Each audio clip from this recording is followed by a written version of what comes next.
রাত এখন ৩টা বা তারও কিছু বেশি। চারপাশে কি গভীর নিস্তব্ধতা, তাই না? পৃথিবীর সবাই এখন ঘুমে অচেতন।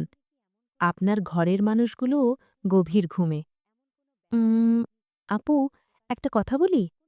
এই যে গভীর রাত, এই নিস্তব্ধতা, এটা কিন্তু শুধুই ঘুমানোর জন্য নয়। আপনি কি জানেন, ঠিক এই সময়েই মহান আল্লাহ সুবহানাহু ওয়া তাআলা প্রথম আসমানে নেমে আসেন? হ্যাঁ, ঠিক এই মুহূর্তে তিনি আপনাকে খুঁজছেন। তিনি ডাকছেন, কে আছো আমার কাছে ক্ষমা চাইবে? আমি তাকে ক্ষমা করে দেব। কে আছো আমার কাছে কিছু চাইবে? আমি তাকে তা দান করব। আচ্ছা আপু, আপনি কি কখনো গভীর রাতে সবাই যখন ঘুমে তখন চুপিসারে অজু করে জায়নামাজে দাঁড়িয়েছেন? আল্লাহর ভয়ে বা তার ভালোবাসায় চোখের পানি ফেলে সেজদায় কি কখনো ফিসফিস করে নিজের মনের সব কষ্টের কথা বলেছেন? বিশ্বাস করুন, সেই মুহূর্তের প্রশান্তি দুনিয়ার আর কোথাও পাবেন না। রমজান মাস আমাদের দুয়ারে, শায়তান এই মাসে বন্দী, জান্নাতের দরজা খোলা। এই রমজানের রাতগুলো কি আমরা শুধু সাহারি খেয়ে আর ঘুমিয়েই কাটিয়ে দেব, নাকি আল্লাহর বিশেষ মেহমান হিসেবে তাহাজ্জুদের জায়নামাজে একটু হাজিরা দেব? আজকের ভিডিওতে আমরা জানব কিভাবে খুব সহজে অল্প সময়ে তাহাজ্জুদ পড়ে আমরা আল্লাহর সবচেয়ে প্রিয় বান্দা হতে পারি, ইনশাল্লাহ। প্রথমেই জেনে নিই তাহাজ্জুদ আসলে কি। তাহাজ্জুদ শব্দের অর্থ হল ঘুম থেকে জাগা। রাতের কিছু অংশ ঘুমিয়ে তারপর জেগে উঠে যে নামাজ পড়া হয় তাকেই তাহাজ্জুদ বলে। এটা ফরজ নামাজ নয়, এটা নফল।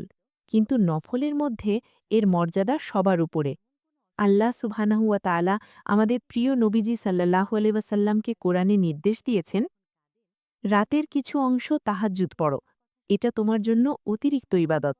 শীঘ্রই তোমার রব তোমাকে মাকামে মাহমুদ বা প্রশংসিত স্থানে প্রতিষ্ঠিত করবেন। সূরা বানী ইসরাইল, অনুচ্ছেদ ৭৯। দেখুন আপু, ফরজ নামাজ তো সবাই পড়ে, ওটা তো আল্লাহর হুকুম। কিন্তু তাহাজ্জুদ, এটা হলো আল্লাহর সাথে বান্দার প্রেমের সম্পর্ক। প্রিয় মানুষটির জন্য যেমন আমরা রাতে জেগে থাকি, ঠিক তেমনি আল্লাহর প্রিয় বান্দারা ঘুমের আরাম ত্যাগ করে তার সামনে দাঁড়ায়।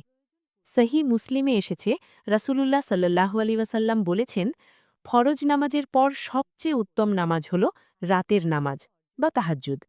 সহি মুসলিম ১১৬৩। রমজানে প্রতিটি নফল ইবাদতের সওয়াব ফরজের সমান, আর ফরজের সওয়াব ৭০ গুণ। সুবহানাল্লাহ! তাহলে চিন্তা করুন, রমজানে তাহাজ্জুদের ওজন মিজানের পাল্লায় কতটা ভারী হবে। ১. আল্লাহর বিশেষ অবতরণ। সবচেয়ে রোমাঞ্চকর বিষয় হল, সহিহ বুখারী ও মুসলিমের হাদিস অনুযায়ী রাতের শেষ তৃতীয়াংশে আল্লাহ দুনিয়ার আসমানে নেমে আসেন। ভাবুন তো, মহাবিশ্বের মালিক আপনার বাড়ির ছাদের উপরের আসমানে এসে আপনাকে ডাকছেন, আর আমরা যদি তখন ঘুমে থাকি, এর চেয়ে বড় দুর্ভাগ্যের আর কি হতে পারে? ২. দোয়া কবুলের গ্যারান্টি। ইমাম শাফেই রাহিমাহুল্লাহ বলতেন, মজলুমের দোয়া এবং তাহাজ্জুদের দোয়া এই দুটি তীরের মতো, যা কখনো লক্ষ্যভ্রষ্ট হয় না। আপনার জীবনে কি এমন কোনো কষ্ট আছে যা কাউকে বলতে পারছেন না? এমন কোনো চাওয়া আছে যা পূরণ হচ্ছে না? তাহাজ্জুদের সময়টা বেছে নিন, আল্লাহ ফিরিয়ে দেবেন না। ৩. জান্নাতের টিকিট। নবীজি সাল্লাল্লাহু আলাইহি ওয়াসাল্লাম বলেছেন, তোমরা রাতে নামাজ পড়ো যখন মানুষ ঘুমিয়ে থাকে, তাহলে তোমরা নিরাপদে ও শান্তির সাথে জান্নাতে প্রবেশ করবে। সুনানে তিরমিজি ২৪৮৫। অনেকে ভাবেন তাহাজ্জুদ মানেই অনেক কঠিন কিছু, অনেক বড় বড় সূরা জানতে হবে, সারা রাত জাগতে হবে। না আপু, ব্যাপারটা মোটেও এমন নয়।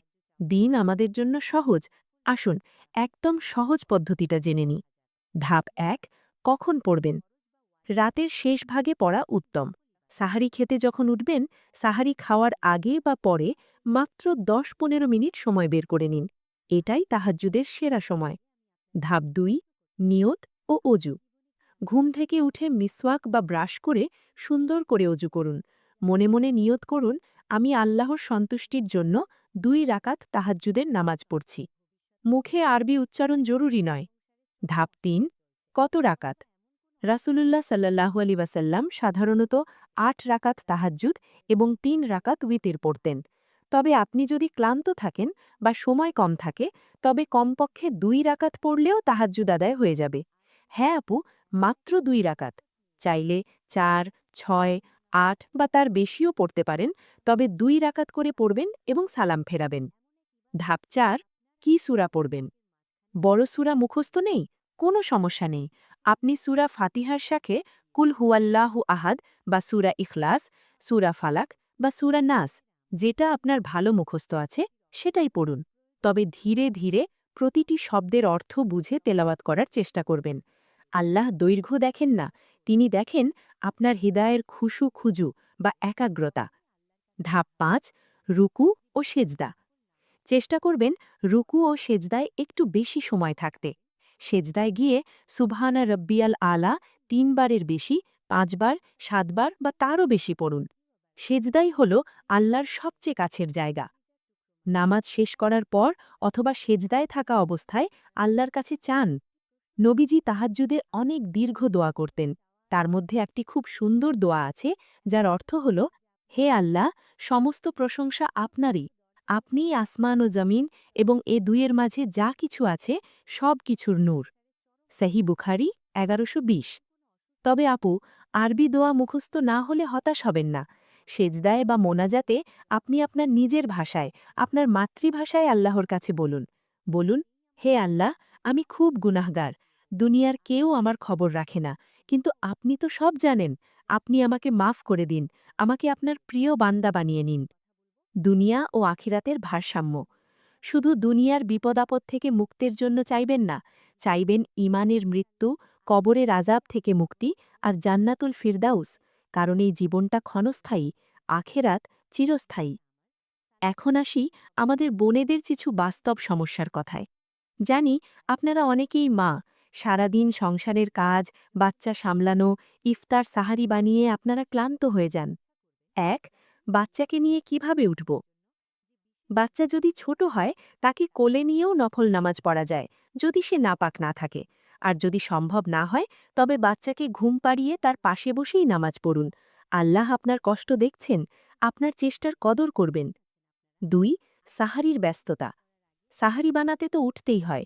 চুলোয় ভাত বসিয়ে দিয়ে অজু করে কিচেনের পাশে বা ডাইনিং রুমের এক কোনায় জায়নামাজটা বিছিয়ে নিন। মাত্র 10 মিনিট সময় দিন। 2 রাকাত বা 4 রাকাত পড়ুন। এই সামান্য ত্যাগটুকুই আপনাকে আল্লাহর ওয়ালি বানিয়ে দিতে পারে। 3. বিশেষ দিনগুলোতে বা হায়েজ বা মাসিকের সময়। অনেকে মন খারাপ করেন যে রমজানের শেষ দশকে আমার পিরিয়ড শুরু হলো, আমি কি লাইলাতুল কদর বা তাহাজ্জুদ থেকে বঞ্চিত হব? একদম না বোন, আল্লাহ তো আপনাকে এই অবস্থা দিয়েছেন। আপনি এই সময় নামাজ পড়তে পারবেন না ঠিকই, কিন্তু তাহাজ্জুদের ওয়াক্তে উঠে অজু করে জায়নামাজে বসে যান। তাসবিহ পড়ুন, সুবহান আল্লাহ, আলহামদুলিল্লাহ, ইস্তিগফার করুন, আস্তাগফিরুল্লাহ, দুরুদ শরীফ পড়ুন এবং হাত তুলে প্রাণ ভরে দোয়া করুন। ইনশাল্লাহ আপনার নিয়তের কারণে আল্লাহ আপনাকে নামাজের সওয়াবও দিয়ে দিতে পারেন। কিছু ভুলের ব্যাপারে সাবধান থাকতে হবে আপু। ভুল 1, অতি আবেগ ও ধারাবাহিকতার অভাব। অনেকে প্রথম 2 দিন আবেগে সারা রাত জেগে ইবাদত করেন, তারপর ক্লান্ত হয়ে বাকি রমজান আর উঠতেই পারেন না। এটা করবেন না। নবীজি সাল্লাল্লাহু আলাইহি ওয়াসাল্লাম বলেছেন, আল্লাহর কাছে সেই আমল সবচেয়ে প্রিয় যা নিয়মিত করা হয়, যদিও তা পরিমাণে কম হোক। তাই অল্প পড়ুন, কিন্তু পুরো রমজান পড়ুন। ভুল 2, তাহাজ্জুদ ছাড়া রমজান হবে না ভাবা। অনেকে ভাবেন তাহাজ্জুদ না পড়লে রোজা হবে না। এটা ভুল ধারণা। রোজা ফরজ, তাহাজ্জুদ নফল, তবে তাহাজ্জুদ মিস করা মানে বিশাল এক সুযোগ হারানো। ভুল 3, লোক দেখানো ইবাদত। আমি তাহাজ্জুদ পড়ি, এটা ফেসবুকে স্ট্যাটাস দেওয়ার বা মানুষকে জানানোর প্রয়োজন নেই। এটা আপনার আর আপনার রবের গোপন প্রেম। এটাকে গোপনই রাখুন। গোপন ইবাদত আল্লাহর রাগ প্রশমিত করে। ভিডিওর শেষ প্রান্তে চলে এসেছি। বোন আমার, একটু ভাবুন তো, একদিন তো সত্যিই সব শেষ হয়ে যাবে। এই যে নরম বিছানা, এই যে প্রিয় মানুষের হাত, সব ছেড়ে আমাদের শুতে হবে মাটির নিচে, অন্ধকার কবরে।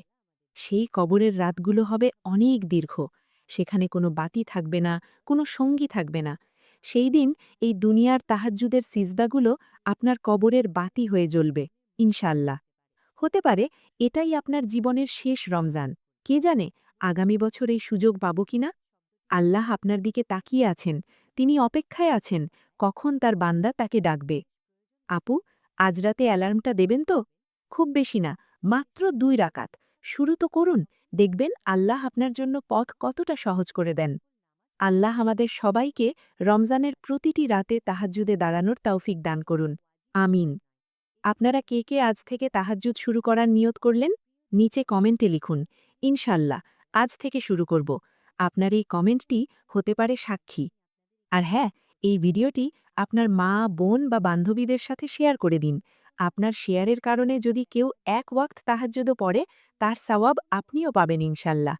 এমন আরও ভিডিও পেতে আমাদের চ্যানেলটি সাবস্ক্রাইব করে বেল আইকনটি ক্লিক করে রাখুন। ভালো থাকবেন, দোয়ায় রাখবেন। আসসালামু আলাইকুম ওয়া রাহমাতুল্লাহি ওয়া বারাকাতুহু।